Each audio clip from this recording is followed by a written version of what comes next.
Greetings, B-movie aficionados.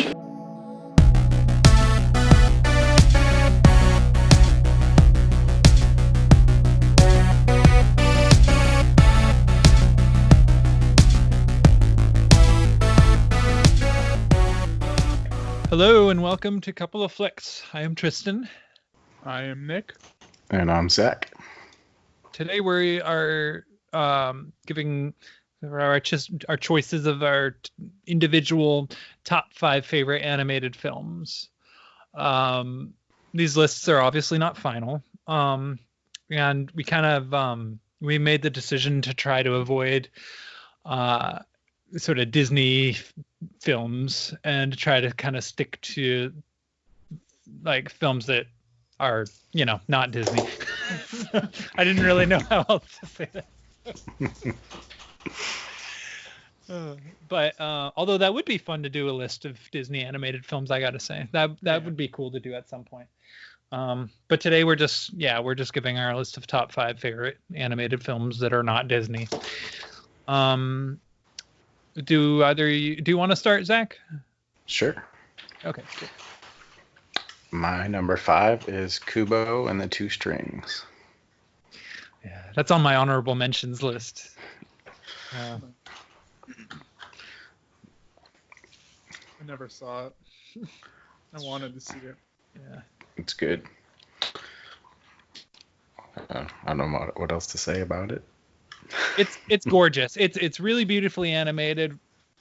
There's it's the kind of film where like it has this great momentum to it. It's very it's the kind of animated film that like it has, I feel like it has broad appeal. Like one could say that that it's a family movie, but I think that folks who, you know, are looking for like mature or like more mature kind of animated films, it's the type of film that I think even they could enjoy, you know, because there is kind of it has like sort of a sophisticated style to it, you know. Definitely worth seeing, and underrated for sure. Yeah, there's not too much to say about it if you haven't seen it, but the animation though, it's pretty layered, you know. I don't really know how else to really describe it. Yeah. Yeah. Do you want to go next? Or? Sure. I mean, it's one I haven't seen since I was a kid, so I don't know if it holds up or not. But I loved Balto. I watched that a shit ton when I was a kid. Yeah. I did too. I thought it was cool. I like the whole sled dog thing. I don't know. It's a beautiful story. Yeah. Have you seen that one? It's one I haven't seen, no. Oh, okay. Yeah, I saw that one a lot when I was a kid as well. Yeah, I saw that crap when I was a kid. And I actually haven't seen that movie since I was a kid either. But I mean, I saw it so many times though. Like I feel like I remember it like pretty well. Yeah. But yeah, no, that's a good one. I think I'm gonna have to rewatch that one actually now that I think about it, because I haven't thought about that movie for like almost 15 years, I'd say, maybe 20. Yeah, I mean, I haven't seen that movie since I was roughly around 9 or 10. Yeah, so I haven't seen it in a while. yeah. My number 5 pick is, and this is kind of a bleak one, but The Plague Dogs. I know a lot of people really love Watership Down and, you know, like to kind of break. Then that's the one about the rabbits who are trying to flee the. So basically, a lot of people consider this to be kind of a companion piece to Watership Down because it's by the same author. And I know most people prefer Watership Down, but I actually prefer The Plague Dogs because. Well, first of all, it's about dogs, which I like dogs more than I like rabbits. Not that I don't like rabbits, I do, but I think dogs make more compelling characters. If you want to make animals into characters, I feel like there's more to explore with canines. And it's the kind of film that has a lot of moral ambiguities, because you can understand why you can understand why the dogs are trying to flee the humans, of course. It's obvious, but you can also understand why the humans are trying to hunt the dogs too. So it's a film that somehow manages to avoid good guy, bad guy type of dynamics. It's a film that actually kind of pushes to sort of explore the reasons the reasons why we commit actions, and actions that hurt other people, and the kind of consequences that can come with that. So it's a film that kind of works it's working sort of on a social level, because it's exploring things that are realistic, but then it's also a really beautifully animated movie too, and the voice work is incredible. Probably some of the best voice work in that I've seen in any English animated production. I mean, and it's also, I've seen it more times than I've seen Watership Down, and so perhaps there's like something about Watership Down that's not quite clicking with me. And not to say that I don't like Watership Down, I do. It's just that story just has never really made a whole lot of sense to me. But the Plague Dogs, I'd say, as far as animated movies go, not only do I prefer it to Watership Down, but it's also one that I actually happen to have a lot of love and respect for. And it's not an easy one to find, unfortunately. But if you ever come across it, it's worth watching. I think that's why I haven't seen it yet. It's hard to find. Yeah. Like I've heard the title before, and I went to go like look it up on Amazon or whatever. Yeah. It's usually super expensive. Yeah. It's a shame it's expensive too, because I feel like that's a movie that, like, I could picture some people could probably actually benefit from watching, because I know a lot of people who don't tend to think in the terms that the film is exploring. I don't know. I don't want to delve too much into it, but that's a movie that I could picture a lot of people seeing and having it really resonate. So I'm just throwing that title out there, The Plague Dogs. So my number 4 is The Page Master. Oh yeah. Christopher Lloyd's voice work. Actually, Yeah. Interesting voice work in that movie. You got Whoopi Goldberg. You got you have what's his name? The Home Alone kid, Macaulay Culkin. Yeah. Doing that sick trick on the bike at the beginning or at the end, Yeah. Yeah, I used to watch this one all the time as a kid. Yeah. And then played the Sega Genesis game too. I never played it on Sega Genesis, but I did play it on Super Nintendo. Yeah. That game was hard as fuck. Yeah. Oh my god. I don't think I even got past the horror stage. Like, because okay, so the way that the game is structured, so now I'm going off topic a little bit, sorry, but the way the game is structured, it's like 3 different worlds, like kind of like how the movie is structured, like with the horror world and then the adventure world and then the fantasy world. But it's like multiple levels inside of these worlds. I think it's like 8 levels or something. I don't know. It's been forever since I played it, but and each level of course gets harder and harder.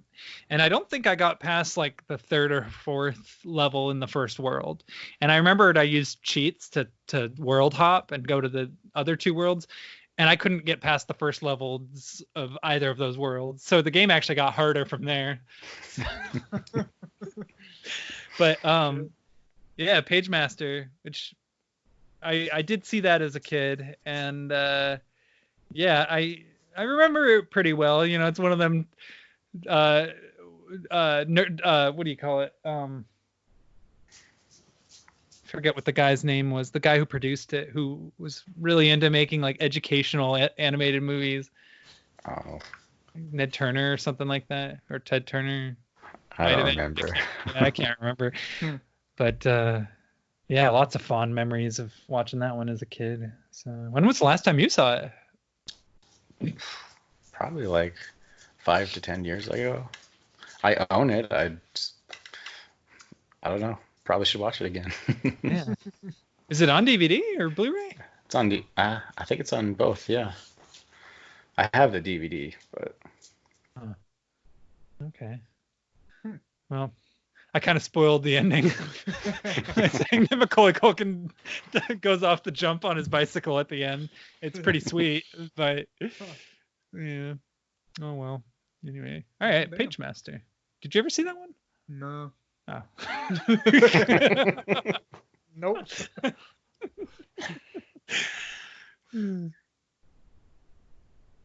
so my number 4. I'll go with Cloudy with a Chance of Meatballs. Oh, I just like that one. That was hilarious. yeah. And I like all the puns in it too. All the food puns. Hysterical. Yes. It was one of the funnier movies. Yeah. Animateds. That one was pretty charming. You know, I remember reading the book when I was in kindergarten. Somehow I'm remembering those days, and but yeah, the movie I've watched a couple times. Yeah. Usually in a family setting, you know, not on my own. But yeah, that was a pretty charming one actually. I never saw the second one, but I liked the first one. Oh, I never saw the second one either. I forgot they made a second one. it's okay. I saw it. Not as good as the first. No. And then they made a TV show out of it. Oh crap! Yeah. Oh, really? Yeah, really bad Cartoon Network show. Darn. Yeah, Yeah. They just can't leave a good thing alone. They just gotta of course. keep jamming it into the ground. Yeah, Darn. of course. My number 4 pick is a really strange Australian animated movie called Mary and Max. And I'm not going to describe the plot because it's rather politically incorrect. It's a pretty unusual movie, but it's got the voice work from Toni Collette and Philip Seymour Hoffman, neither of whom are Australian, but you know, they contribute voice work to it. They do an exceptional job. Honestly, it's a really beautiful, rather tragic, rather dark movie. But stop.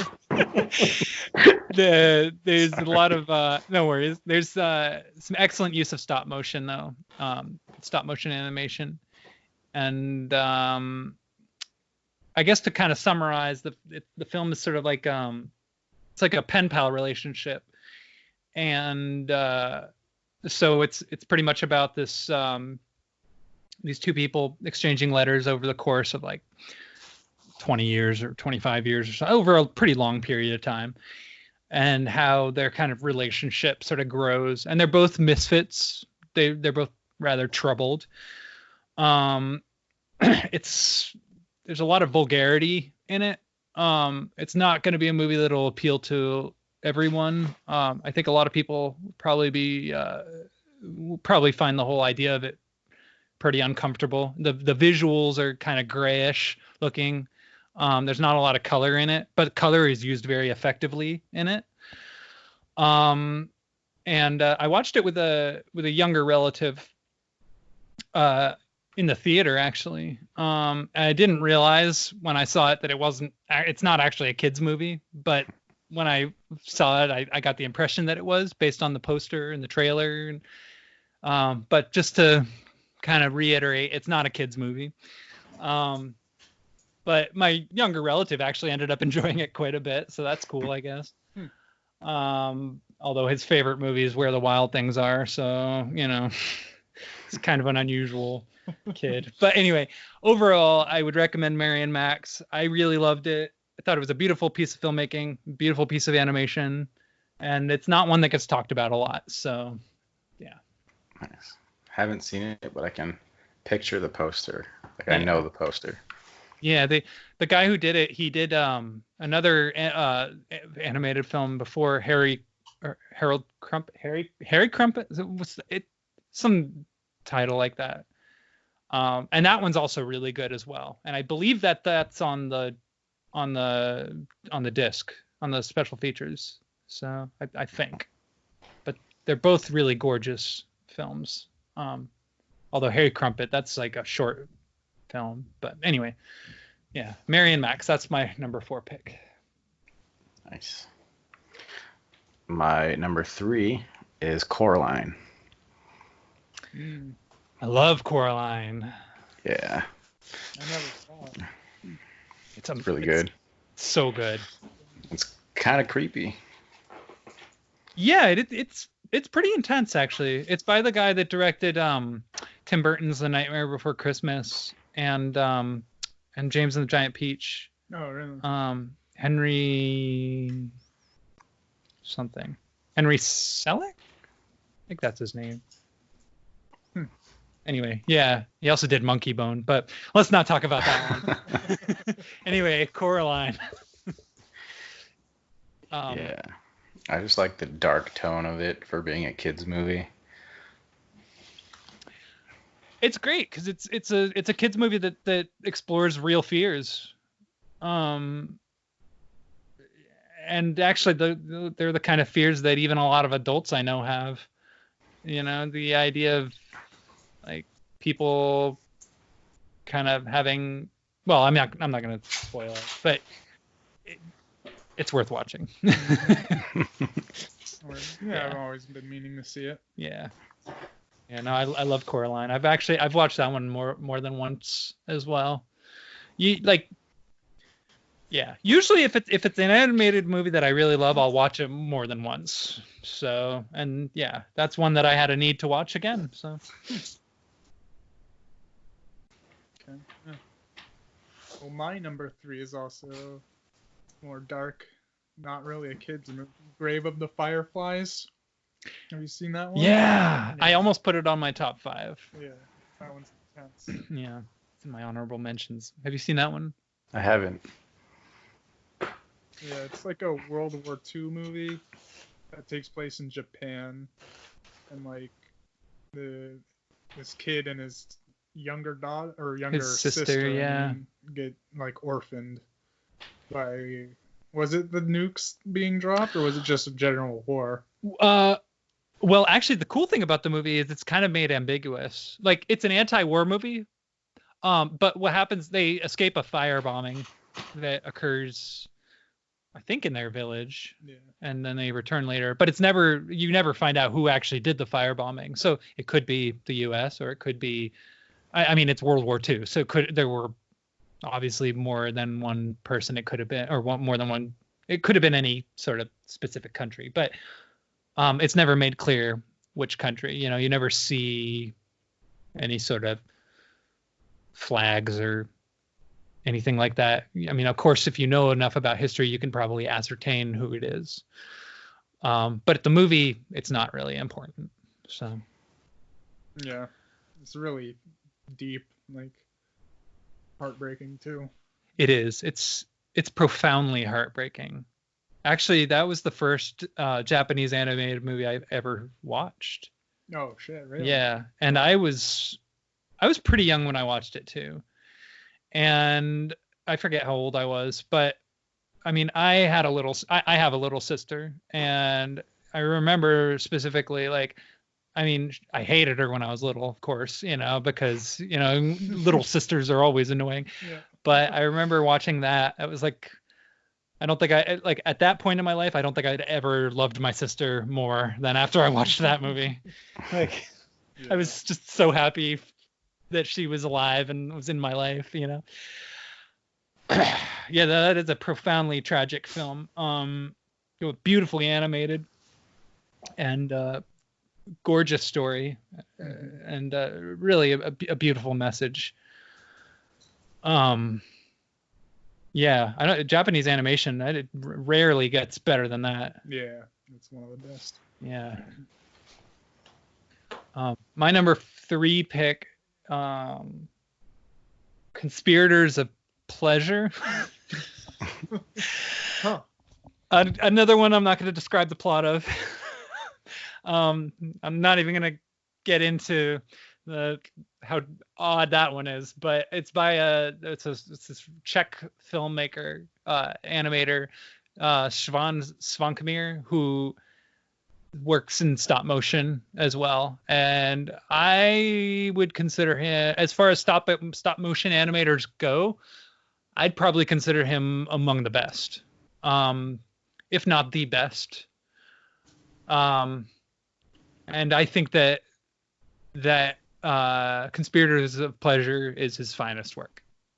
He also did a movie called Alice, which is an adaptation of Alice in Wonderland, which was kind of an interesting adaptation because it's the only one I can think of off the top of my head where that character of Alice actually gets hurt throughout the course of her adventures. Like she gets poked with like needles and blood is drawn. But that's a really well done film. And then he also did another movie, Little Audic, which is about these two people who they want a baby, but they can't have one. So they get some wood from the forest and they actually carve a baby out of wood. And then it ends up coming to life. Huh. And it ends up actually being a monster and they end up having to actually feed it. So if you ever get the chance, his films are worth checking out. My personal favorite is Conspirators of Pleasure, but I'm not going to talk about what it's about because it's pretty uncomfortable concept, honestly. That kind of makes me nauseous to think about, actually. Anyway, but moving on, that's my number 3 pick. All right. Well, my number 2 is Fantastic Mr. Fox. Ooh. Okay, that was going to be one of mine. Yeah. Some good old Wes Anderson.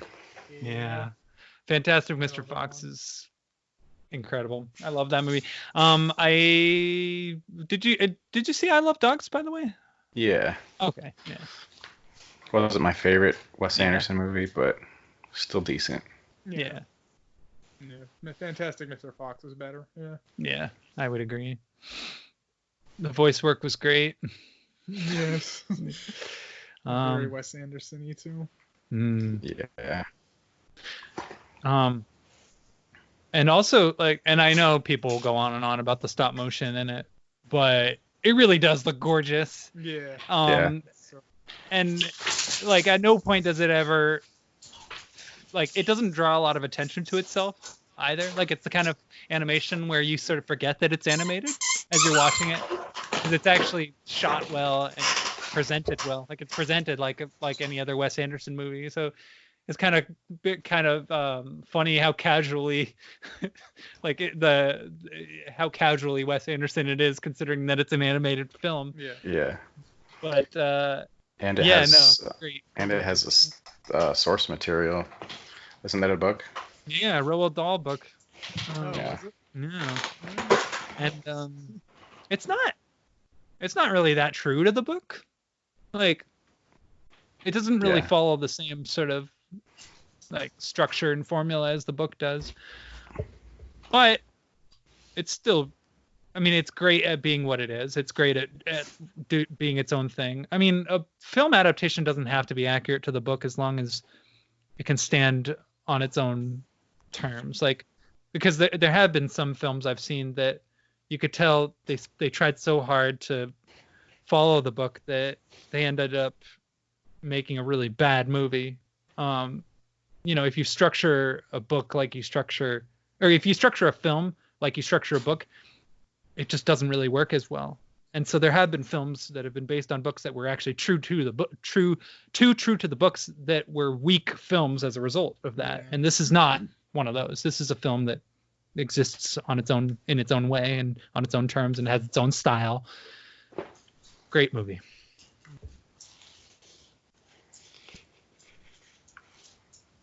So let me think then. I was gonna have that in my 5, but I'll put in Ghost in the Shell instead. Just because I just love that movie. It's really good. Original animated from the 90s. I'd say if I were to choose a favorite Japanese animated film, it would probably be that one, Ghost in the Shell. Radically ahead of its time. Mm-hmm. I mean, that was pre-Matrix. When did you see that one? Shit, I don't even remember. In the 90s, I got it Yeah, same. I haven't seen Before it for a while. DVDs were even a thing, Yeah. because I got the VHS of it. I Mm. bought it, and it was, yeah.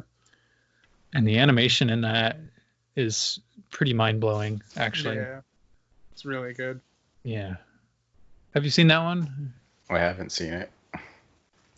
It's pretty cool. That's one I would recommend even to people who don't like anime films. Yeah. Like that's definitely one of those films that like I think like yeah, I think it works like not only as an animated film but as a film, period, you know? Like yeah, because it's actually well written. The characters are all distinct and have depth. I mean, the film itself has depth to it. Yeah, no, I love that film. Good choice. Yeah, it was really good. My number 2 pick, not giving up on the weird ones. Fantastic Planet. I kind of talked a lot about it in the science fiction video that we did. But yeah, that's the one about the giant blue aliens that kind of have kind of enslaved the human race, and one of the aliens adopts a human being as a pet, and then it kind of grows sentient. And then the plot kind of evolves from there and goes in some, radically unusual directions. The animation is very simple. They use a lot of cutouts. They use a lot of reframings and different things. And it just looks gorgeous. Great film. Damn. I'll have to check it out. Yeah. It's worth seeing. It's available on Blu-ray and DVD, but it's pretty expensive. Isn't it Criterion? I think so. Yeah. I think it was. Yeah. Huh. Yeah, it was.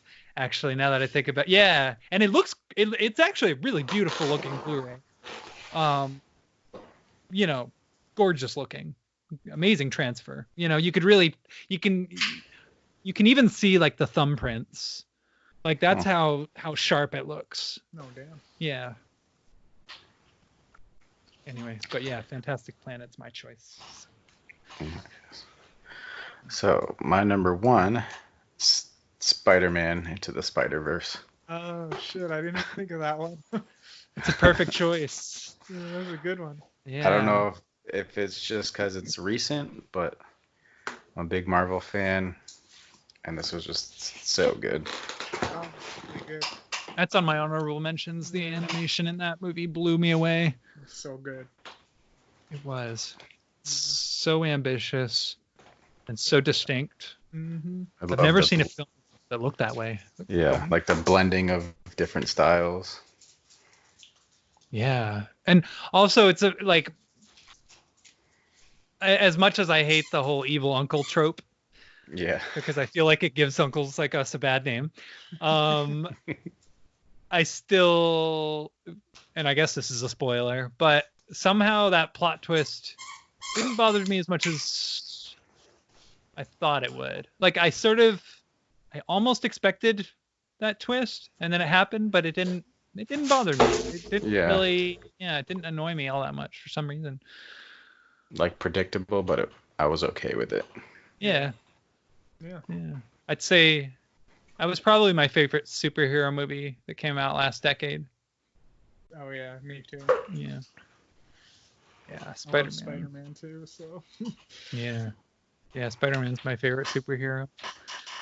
And yeah, Into the Spider-Verse that was great. Yeah, I didn't even think of that one. That's a great one. So I guess for my number 1, I'll just go with the classic then, the Iron Giant. Yeah. That's one of my favorites. Yeah. Yeah, again, that one. Classic. That one, I almost put that on my top 5. I actually almost put it as my number 1, but then I'm like, no. Right. But yeah, Just perfect. So good. yeah, and both Iron Giant and Grave of the Fireflies. Those are two movies that by the end will have me bawling. Yeah, definitely have you in tears by watching those. Yeah. And I love I love the fact that it takes place like in because it's a somewhat of a newer movie. It was made in like the late 90s, but it takes place in the 60s. And I always like when when a kids movie or family movie can kind of take place in a period that younger kids may not necessarily be all that familiar with. Yeah. And I loved how they actually kind of explored the idea of nuclear war as well, which is kind of ambitious for a kids movie. Yeah, no, Iron Giant. And Brad Bird, who I think he also did Ratatouille. That's my favorite Pixar. It's an incredible movie. Obviously, that guy knows what he's doing. Yeah. Yeah. Like Brad Bird a lot. Iron Giant is a masterpiece. I would agree. Yeah. My number one is Anomalisa, which I also put in another. I think I put it in my top 5 films of the decade or something like that. One of those lists. And I don't think I really did it justice, when I sort of brought it up or really elaborated on like how much I truly like loved that movie. But Anomalisa, like every time I think about that movie, I just like my mind just totally goes into a tailspin. Like there's so much about it that was revolutionary to me, not only like as a film, but as a piece of animation. I felt like it was actually, it was a great movie because not only did it have like a unique premise and an interesting concept and kind of a rather compelling type of main protagonist, but also I kind of felt like it was a great example of a film that it's animation because it's like a combination of puppetry and stop motion. Mm-hmm. I felt like Charlie Kaufman did a great job of, and obviously like the crew who animated it, they did a great job of actually drawing more themes through the animation, like on like a visual level. There's just that movie means a lot to me, in a lot of on a number of different levels. It just gives me so much to think about, like thematically. I feel like it's a movie that operates operates in multiple ways, and actually pushes the medium of animation and of storytelling just in general. I mean, I'm trying not to be too detailed about it because I really, really don't want to spoil anything about it. But I do think that would be a movie that would be interesting to discuss at some point. If you guys ever decide to watch it, it's pretty deep. It's pretty complicated. It's a little bit difficult to approach, because the way it starts, it's not really entirely clear why it's animated. But as it goes along, it starts to make more sense. And like I remember when I first watched it when I first started watching it, and then I guess just as to go as far as I can to avoid spoilers, when I first started watching it, and I was like, this, you see, to me, the animation felt like a gimmick, like I'm just sitting there and I'm like, I don't know why this is animated. It doesn't need to be. I mean, I like it. It looks cool, but like, why couldn't this have been live action? But then by the end of it, it actually makes sense why it's animated, So yeah, I'd say go in blind, and yeah, I don't know. Maybe it'll mean something to you. Maybe it won't, but it meant a lot to me as a movie. So Damn. Yeah. That's all I have to say. Put it on my list. Yeah. It actually, and I looked it up, it actually did get nominated for Best Animated Picture, which I was surprised by. I didn't remember that it got nominated for that. So I might have mentioned it,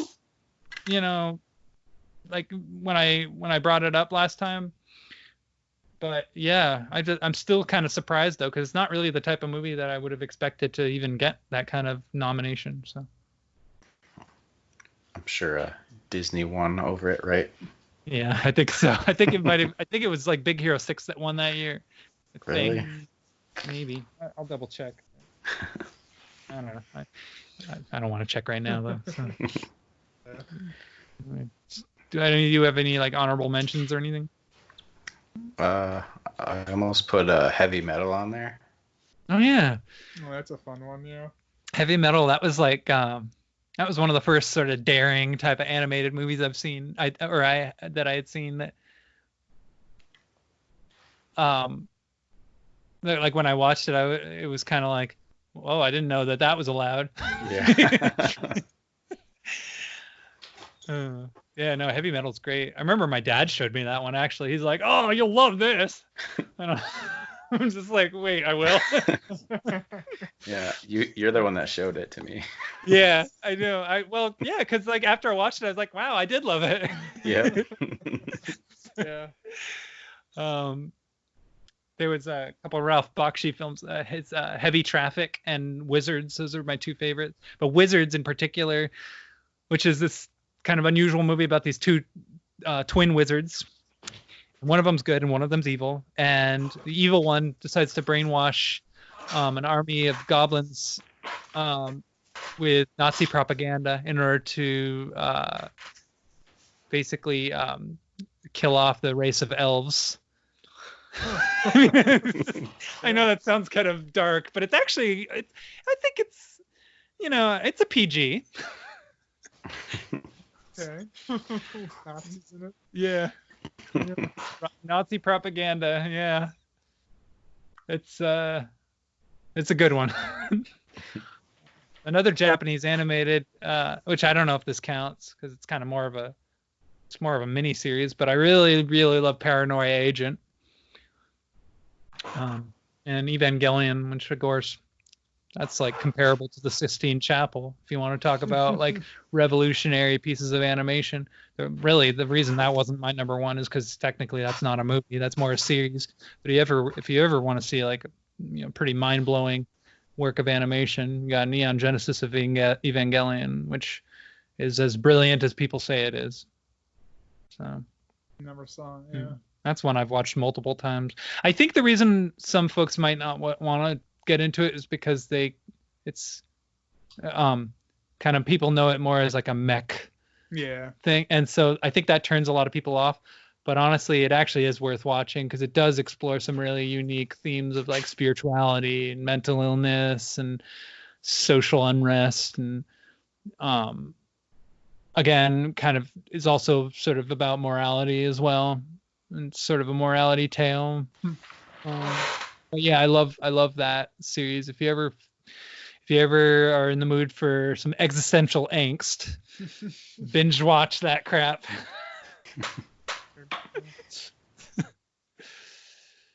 I liked Ants. Yeah. That one. Yeah, Ants was kind of a rebellious movie actually. Yeah. Mm-hmm. I liked what Ants was exploring. The whole idea of like what I guess a communist society would look like in a kids movie. The colony of ants, Mm-hmm.